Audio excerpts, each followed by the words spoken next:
Atenção!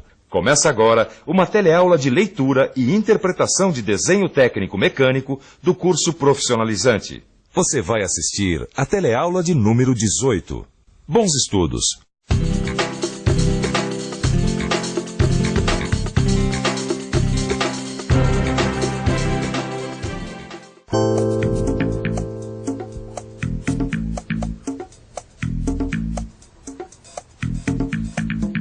Oi, desculpe a distração, é que eu estava examinando essa peça aqui e estava reparando. É uma peça simples, mas a gente não se deve enganar. Se um desenhista quiser representar uma peça como essa aqui, como ele faria? Você sabe? Olhe bem.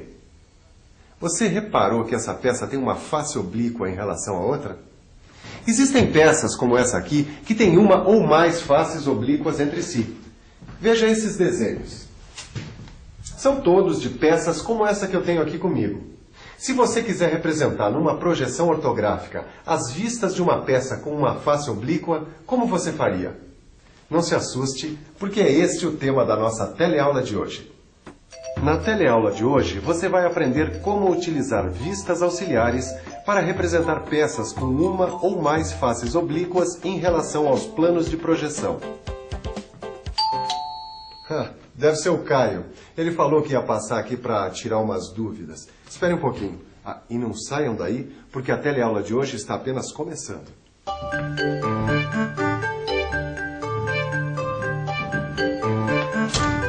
Oi, Caio. Oi, Ananias, tudo bom? Tudo bem, entra. E aí? O que é que manda? Eu tô com um probleminha, Ananias. Eu tava fazendo um desenho das vistas ortográficas de uma peça que tem uma face oblíqua. Como essa aqui? Como essa aqui mesmo. Então deixa eu adivinhar. Os elementos dessa face oblíqua ficaram deformados ou superpostos. E você achou que ficou tudo muito confuso, não é? Isso aqui dá pra conversar com quem entende? É isso mesmo, Ananias. Olha só. Dá só uma olhada. Esse é o desenho da peça em perspectiva e as projeções nos planos. Olha os elementos dessas faces oblíquas aqui. Eles aparecem deformados e superpostos, como você disse. E aqui nas vistas ortográficas dá pra ver melhor. Principalmente aqui na vista superior e também na lateral esquerda, essa deformação aparece bem. O furo passante e a parte arredondada aparecem deformados. E além de deformados, aparecem superpostos também. E essa deformação e a superposição dificultam a leitura e a interpretação do desenho. E não tem um jeito da representação ficar mais clara? É claro que tem. Para tudo sempre existe uma solução. É só usar a cabeça. Mas antes vamos analisar esta peça aqui. Você deve estar lembrado que as faces oblíquas não são representadas em verdadeira grandeza nas vistas ortográficas normais. Mas em desenho técnico, o modelo deve ser representado em posição que permita analisar todas as suas faces com os seus elementos, ou a maioria deles, em verdadeira grandeza em pelo menos uma das vistas ortográficas. É por isso que as peças com elementos oblíquos devem ser representadas de uma maneira especial. Veja só. Imagine que esse pedaço de madeira é o plano de projeção lateral. Essa parte oblíqua dessa peça vai ser representada nessa parte com deformação. Como é que eu poderia evitar essa deformação? É muito simples. Para que as partes e elementos oblíquos da peça possam ser representados sem deformação, temos que imaginar um plano de projeção paralelo à face oblíqua. Agora sim, a projeção da face oblíqua no plano inclinado aparece representada sem deformação, em verdadeira grandeza. E esse plano inclinado, paralelo à face oblíqua, é chamado de plano de projeção auxiliar. Plano de projeção auxiliar? Então esse é o segredo para representar a projeção da face oblíqua em verdadeira grandeza? Isso mesmo. Esse plano de projeção auxiliar permite que as partes e os elementos oblíquos da peça, como o furo, por exemplo, sejam representados sem aquela deformação. E com isso, o desenho vai ficar mais preciso. Então esse plano de projeção auxiliar ficaria no lugar de algum outro plano, é isso? No caso desse desenho, ele substituiria o plano de projeção lateral. Veja.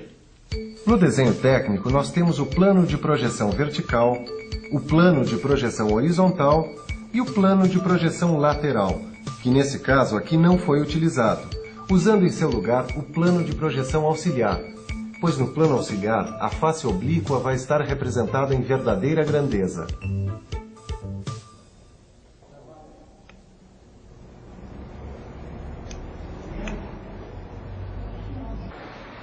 E aí, Titão, que desenho é esse? E aí, Silva? Eu estou estudando o plano de projeção auxiliar. Ah, não é difícil de entender, não é mesmo? Não, essa história do plano de projeção auxiliar, que tem que estar paralelo à face oblíqua, eu já entendi.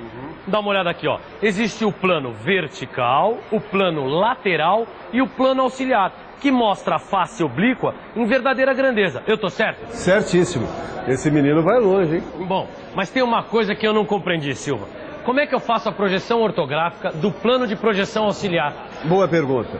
Para representar a projeção ortográfica, é preciso imaginar o rebatimento dos planos de projeção, entendeu? Rebatimento dos planos de projeção? Como é que é isso mesmo? Rebatimento dos planos de projeção. Você deve estar lembrado que em desenho técnico, os planos de projeção devem ser sempre imaginados rebatidos. Assim como os outros planos, também o plano de projeção auxiliar deve ser imaginado rebatido. Dá só uma olhada nessas projeções de uma figura com uma face oblíqua nos planos vertical, horizontal e auxiliar. Repare bem no desenho. Notou que a projeção da vista lateral foi omitida? Nós temos as projeções no plano horizontal, no plano vertical e no plano auxiliar. Isso ocorreu porque a face lateral da peça fica melhor representada em verdadeira grandeza no plano de projeção auxiliar. Agora vamos ver como se faz a representação das vistas ortográficas dessa peça em desenho técnico. Para isso é necessário imaginar o rebatimento dos planos de projeção.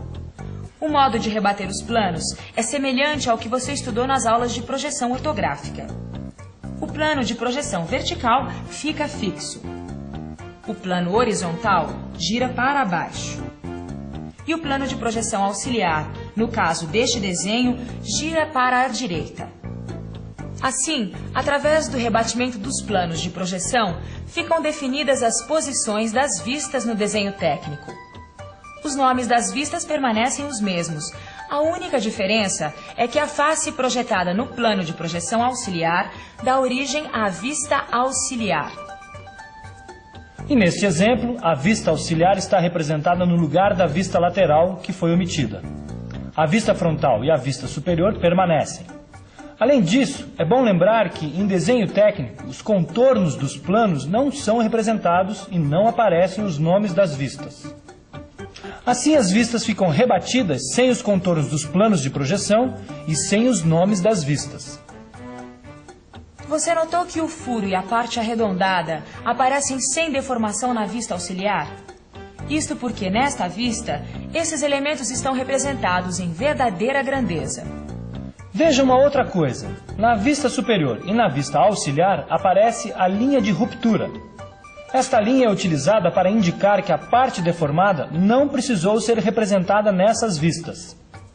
Bom, da mesma forma que tem a vista frontal, a vista superior e a vista lateral, a vista do plano de projeção auxiliar é a vista auxiliar. Simples, não é? Então eu quero ver se você entendeu mesmo. Dá uma olhada aqui nesse desenho. Olha aqui, presta bastante atenção. Quais as vistas representadas nesse desenho técnico e qual foi a vista substituída pela vista auxiliar? Vamos pensar um pouco? Vamos pensar um pouco. Vamos ver. Bom, a primeira pergunta não é tão difícil assim. Quais as vistas representadas nesse desenho?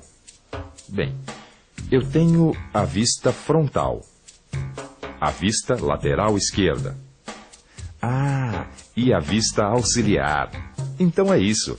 A segunda pergunta, qual a vista substituída pela vista auxiliar, já está respondida. É a vista superior, claro. É isso mesmo. E essas são as vistas ortográficas. Dá só uma olhada. A vista lateral esquerda e a vista auxiliar aparecem representadas interrompidas pela linha de ruptura. Mas isso não prejudica a interpretação do desenho, porque as partes suprimidas não apresentam informações relevantes para a execução da peça.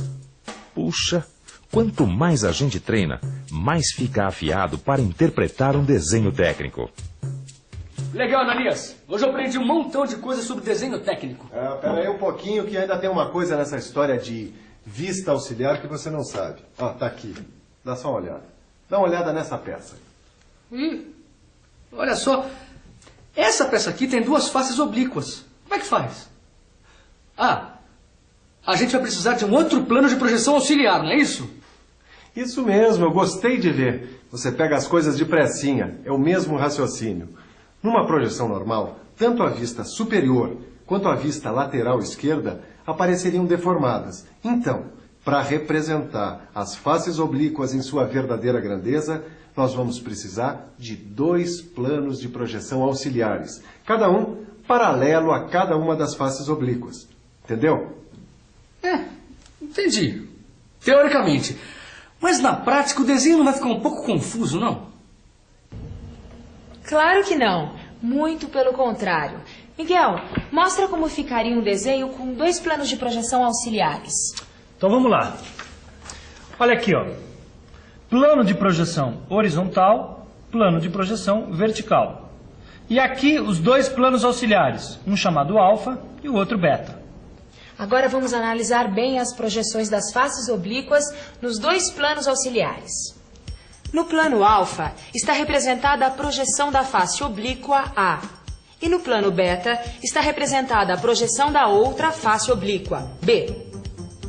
Veja que o plano alfa foi rebatido para que você possa enxergar a projeção da face oblíqua A. E agora preste atenção em como fica a representação das vistas ortográficas da peça. Olha só, no desenho técnico, todas as vistas são mostradas numa mesma superfície plana e são identificadas pelas posições que ocupam.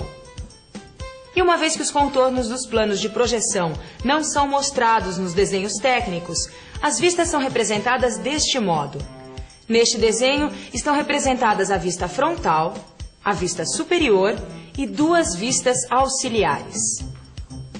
E você notou que as vistas representam a verdadeira grandeza de cada elemento. Essa é a função das vistas auxiliares. Depois de tanta projeção, que tal uma boa revisão? E atenção, se liga aí que é hora da revisão.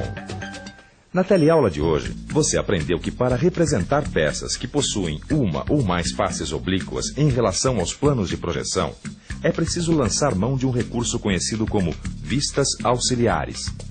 Viu que as partes e elementos oblíquos da peça são representados sem deformação, imaginando-se um plano de projeção paralelo à face oblíqua, que se chama plano de projeção auxiliar.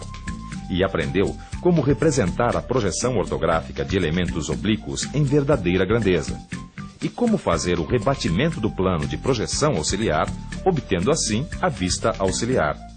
Finalmente, viu como imaginar planos de projeção auxiliares para representar peças com 2 faces oblíquas.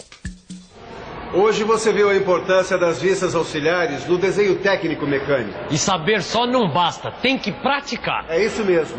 E isso é fácil, é só fazer os exercícios que acompanham o seu livro. E lembre-se sempre, quanto mais você pratica, mais ágil fica para interpretar desenhos técnicos mecânicos. Boa sorte! E até a próxima.